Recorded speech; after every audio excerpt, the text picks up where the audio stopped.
Mr. Secretary-General, UN staff have repeatedly been told that they are the most important resource of this organisation.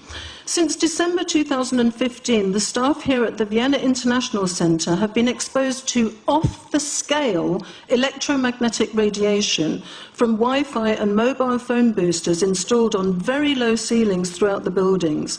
Current public exposure levels are at least 1 quintillion, that's 18 zeros, 1 quintillion times above natural background radiation, according to Professor Olle Johansson of the Karolinska Institute in Sweden.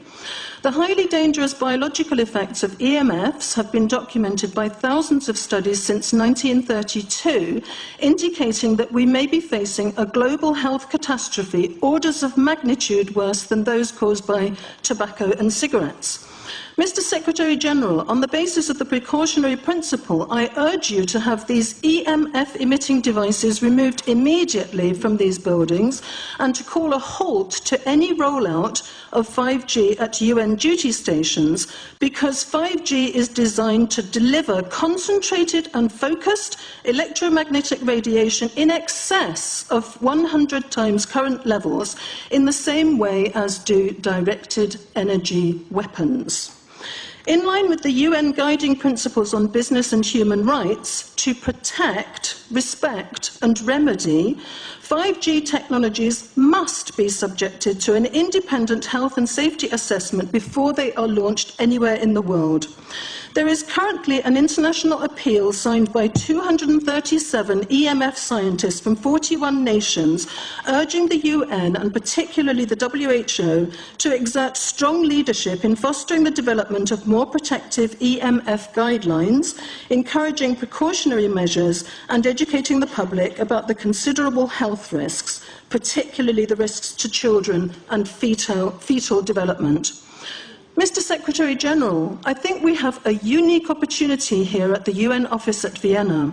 Since our medical records are digitised, you have the choice and the possibility of releasing data on a closed population exposed to off-the-scale levels of electromagnetic radiation in a metal-walled building, which exacerbates the situation, to establish if there have already been abnormal health consequences for the UN staff here in the last 28 months.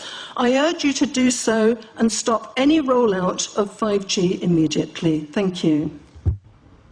Sorry, because we are talking with someone that is a little bit ignorant on these things. You're talking to the Wi-Fi systems? On the ceilings of these buildings, Wi-Fi boosters and cell phone boosters were installed without consultation, without information to staff in December 2015. The situation here is extremely dangerous. I have heard anecdotally of many people who have had health problems. I don't know if they are related, but the precautionary principle would dictate that we use our medical records to look into this and that we remove these dangerous devices immediately. Thank you. Well, I become worried because I put those devices in my house. Not a good idea. I will have to, I confess my ignorance on this. We will have to, but I'm going to raise this with WHO, which I think is the organization that might be able to deal with it properly, for them to, put someone, their staff or organizations to work on that, because I must confess I was not aware of that danger. To the extent that I've put those things in the rooms of my house, in the ceiling.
I would suggest that everybody start looking into this issue, and particularly into 5G, which 237 scientists from 41 countries consider a threat that is far worse than the tobacco and the cigarette and the asbestos threats of the past. Well, maybe I have learned something completely new, and I hope it will be very useful to me, but I confess it's the first time I hear about it.